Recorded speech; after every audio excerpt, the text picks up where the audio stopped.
kita doa, dan akhir sekali kita berserah kepada Allah SWT, yakni kita bertawakal kepadanya. Itu maksud dia. Yang kedua, baik dan buruk ditentukan oleh Allah SWT dalam Al-Quran dan As-Sunnah. Yang ketiga, Tuhan punya sifat-sifat. Dia mendengar dengan sifat samaknya, dia melihat dengan sifat basarnya, dia berkata-kata dengan sifat kalamnya yang layak dengan kebesarannya. Jadi itu sifat-sifat Allah ni sebenarnya adalah sifat ketuhanan yang bercanggah dengan sifat makhluk. Kalau kita nak dengar, mesti ada telinga. Nak melihat, mesti ada mata. Nak berkata-kata, mesti ada lidah, sebagai panca indera. Tapi Allah Ta'ala tak perlu. Allah Ta'ala tak perlukan mata untuk melihat. Allah Ta'ala tak perlukan telinga untuk mendengar. Allah Ta'ala tak perlukan lidah untuk berkata-kata. Kerana Allah Ta'ala itu berkata, mendengar, melihat dengan sifat-sifatnya, kan, yang takkan sama dengan makhluk. Allah Ta'ala tak perlukan mata untuk melihat. Allah Ta'ala tak perlukan telinga untuk mendengar. Allah Ta'ala tak perlukan lidah untuk berkata, bibir, mulut untuk berkata-kata. Tak perlu. Allah Ta'ala tak perlu itu. Kan, malah tersesatlah sesiapa yang mengatakan Allah Ta'ala itu ada mata, ada telinga, ada lidah, ada lisan, ada bibir, tapi tak sama macam makhluk.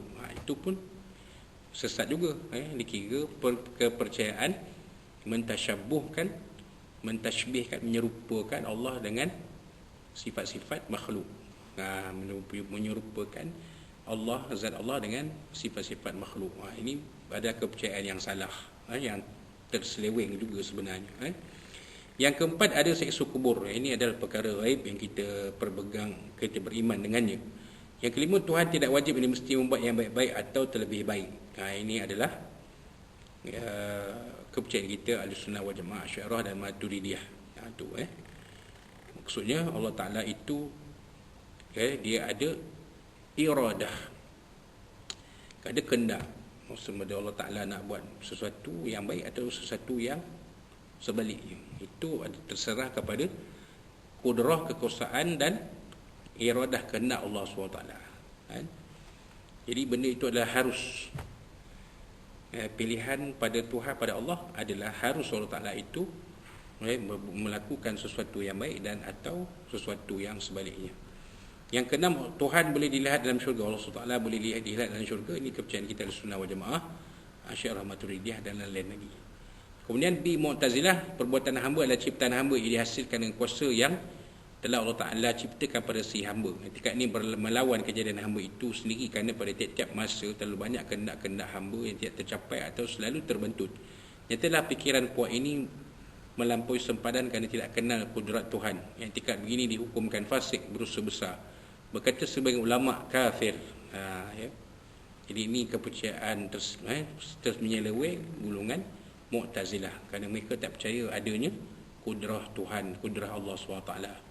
Baik dan buruk ditentukan oleh akal manusia. Ini adalah kepercayaan yang menyeleweng. Sebenarnya baik dan buruk dan baik ditentukan oleh syarak. Akal hanya mentafsirkan rasional baik buruk yang ditetapkan oleh syarak itu. Ketiga, Tuhan tidak punya sifat. Dia mendengar dengan zatnya, melihat dengan zatnya dan seterusnya.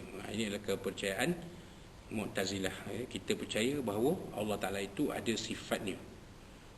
Ada sifat mendengar, sifat melihat, sifat berkata-kata. Yang keempat, siksa kubur tidak ada. Ini bertentangan kita. Kelima, Tuhan wajib mesti membuat yang baik-baik atau yang terlebih baik. Seolah-olahnya Allah Ta'ala tidak ada iradah di situ. Yang keenam, Tuhan tak boleh dilihat sekalipun dalam syurga. Ini bertentangan kita. Dan lain-lain lagi. Si Qadariyah, perbuatan hamba adalah ciptaan hamba yang dihasilkan dengan kuasa yang telah Allah Ta'ala ciptakan pada si hamba.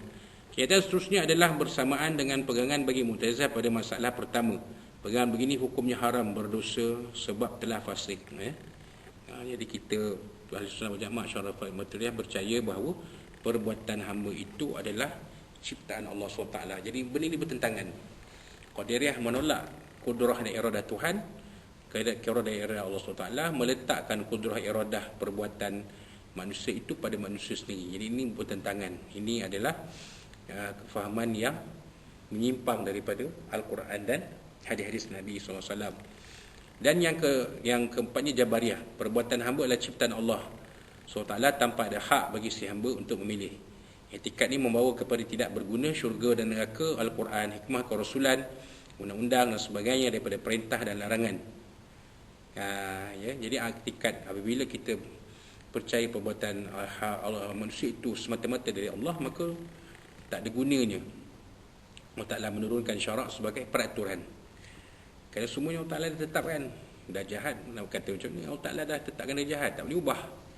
Sedangkan manusia itu boleh diubah dengan pendidikan, dengan undang-undang, dengan peraturan, boleh diubah sebenarnya. Wallahu alam. Dan demikian itu adalah salah, sesat, tidak sesuai dengan akal, adat dan agama. Pegangan ini dihukumkan fasik dengan tiada khilaf ulama, kerana mereka menafikan perkara yang ada, iaitu usaha dan ikhtiar daripada hamba. Di pegangan Jabariyah ni salah kerana ia menafikan ikhtiar, usaha dan pilihan manusia.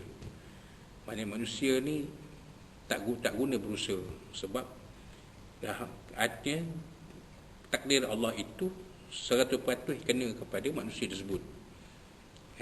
Sedangkan ianya tidak benar sama sekali. Sebenarnya apa yang kita pegang dalam Ahli Sunnah wal Jamaah Asy'ariyah Maturidiyah ni ialah Allah Ta'ala menetapkan yang baik dan buruk, tetapi pilihan seseorang manusia itu menjadi baik atau bersebaliknya terserah kepada manusia itu sendiri membuat pilihan. Macam kita sebut tadi lah, ada manusia yang memilih untuk jadi manusia yang baik, maka Allah Ta'ala lorongkan jalan untuk dia jadi baik. Ada manusia yang memilih untuk jadi manusia yang jahat, maka Allah Ta'ala jalankan supaya dia jadi seorang yang jahat, seorang yang melakukan kejahatan. Maka takdir Allah Ta'ala di situlah. Dan sebab itulah manusia kita Ahlussunnah wal Jamaah Asy'ariyah dan Maturidiyah berpegang manusia ini boleh berubah. Kalau dia usaha untuk mengubah diri dia, maka Allah Ta'ala berkuasa memberikan hidayah kepada seseorang itu untuk mengubah diri dia daripada keadaan dia sebelumnya kepada keadaan yang lebih baik. Itulah yang dikatakan sebagai konsep hijrah. Begitulah. Ia sedikit kupasan tentang fahaman-fahaman yang menyeleweng daripada kebenaran yang dimuatkan oleh pengarang buku ringkasan Akidah Ahlussunnah wal Jamaah Asy'ariyah Maturidiyah ini. Ya, jadi insya-Allah pada kuliah kita yang akhir membicarakan kitab ini, kita akan mengupas kembali ilmu tauhid yang lengkap secara ringkasan. Insya-Allah kita akan uraikan sedikit apakah kepercayaan akidah Ahlussunnah wal Jamaah, dan ianya dalam bab yang akhir ni banyak dinyatakan secara ringkas, secara mengikut carta dan sebagainya. InsyaAllah kita akan muatkan sekali carta-carta ini dalam video rakaman kuliah kita yang akhir membicarakan kitab ringkasan akidah Ahlussunnah wal Jamaah ni. InsyaAllah dengan izin Allah SWT kita akan bertemu pada kuliah yang akan datang insya-Allah. Jadi itulah saja untuk kali ini, mudah-mudahan apa yang sempat kita kongsikan pada kuliah kita pada malam ini ada manfaatnya untuk bersama, boleh kita jadikan panduan dalam kehidupan kita, dalam kehidupan kita dirahmati, diberkati dari Allah SWT, dan kehidupan kita bersama suami isteri anak kita akan bahagia dunia sampai ke akhirat. Dan kalau ada apa-apa yang disampaikan dalam kuliah ini yang terkasar bahasa, yang terlanjur bicara tersungai semua dari Allah SWT, dari Nabi SAW, dan dari tuan-tuan dan puan-puan sekalian. InsyaAllah bertemu kita pada kuliah akhir kitab ringkasan Akidah Ahlussunnah wal Jamaah ni pada kuliah Mei yang akan datang. Wallahu a'lam. Barakallahu fikum. Qul qala yazata fa'azimli wa lakum. Dan kita tangguhkan kuliah kita kali ini dengan tasbih al-kafaratul asbah. Ila alladziina amanu bismillahirrahmanirrahim wal 'asri innal insana lafi khusr ila alladziina amanu wa 'amilus shalihaati wa tawassaw bil haqqi wa tawassaw bis sabr. A'udzu billahi minasyaitonir rajim. Bismillahirrahmanirrahim. Alhamdulillahirabbil alamin wa bihi nasta'in wassalatu wassalamu ala asyrafil anbiya'i wa sayyidina maulana Muhammad wa ala alihi. Allahumma arham jama'ana hadza jam'an marhuma tafarraqana bihi tafriqan ma'suma. Allahumma inna naj'aluka fi nuhuri a'da'ina wa na'udzubika min syururihim. Allahumma badid syamlahum wa farig jamahum wa syattit kalimatahum wa zalzil aqdamahum wa sallim min kilabi. Ya Qahhar ya Jabbar ya Muntaqim ya Allah ya Allah ya Allah. Allahumma ya muzil kitab wa ya mujahid sahab wa azmal ahzab ya yazib wa sunahim bi fadli bi nasir muslimin rahmanir rahimin. Rabbana zidna muzana fama ya akramul akramin. Rabbana atina fid dunya hasanah wa fil akhirati hasanatan wa qina azabannar. Rabbana 'alaika tawakkalna wa ilaika anabna wa ilaikal masir. Rabbana taqabbal Rabbana Allahumma rfa'na al-bala wal waba wal qusan fasal quruna wal ghala wal iman wal fitan ma zahara minha wa ma batan an biladina hadha khassa wa asal budani amma bi fadlika wa judika karamina wa karamina bi nasir musa syarah maramin. Rabbana zidna muslimin fama ya akbar. Rabbana atina fid dunya hasanah wa fil akhirati hasanah wa qina azabannar. Rabbana 'alaika tawakkalna wa ilaika masir. Allahumma barina fi rajabin wa sya'ban wa ballighna ramadan. Dawana fiha subhanallahi ta'ala fiha salam wa akhiru da'wana alhamdulillahi rabbil alamin. Taqabbalallahu minna minkum taqabbal billahi taufiq.